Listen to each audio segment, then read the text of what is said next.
आपण पाहत आहात रायगड टुडे न्यूज, जनमनाचा कानोसा, समाज मनाचा आरसा।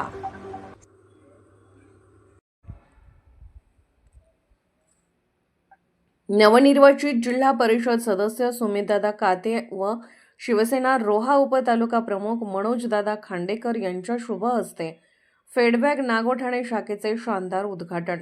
नागोठाणे रोशन पत्की येथील कोकणे हॉस्पिटल समोरील सुवर्णा आर्केड या इमारतीतील तळमजल्यावरील फेड बँक गोल्ड लोन बँकेचे 617व्या शाखेचे उद्घाटन नवनिर्वाचित जिल्हा परिषद सदस्य सुमितदादा काते व शिवसेना उपतालुका प्रमुख मनोजदादा खांडेकर यांच्या शुभ हस्ते शुक्रवार दिनांक 13 फेब्रुवारी रोजी दुपारी ठीक 1 वाजता मोठ्या दिमाखात उद्घाटन समारंभ संपन्न झाला।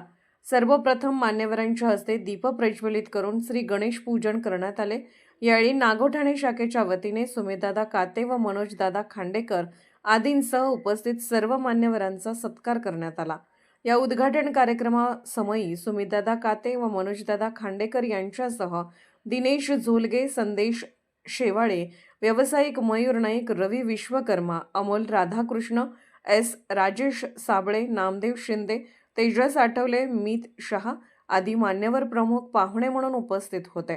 या कार्यक्रमासाठी धनंजय कराळे, सागर शिंदे, चंदन तिकडे, मनोज खरिवले, नंदिनी जाधव यांचे विशेष मार्गदर्शन लाभले। रायगड टुडे न्यूज चॅनलला लाईक करा, शेअर करा आणि सबस्क्राईब करा।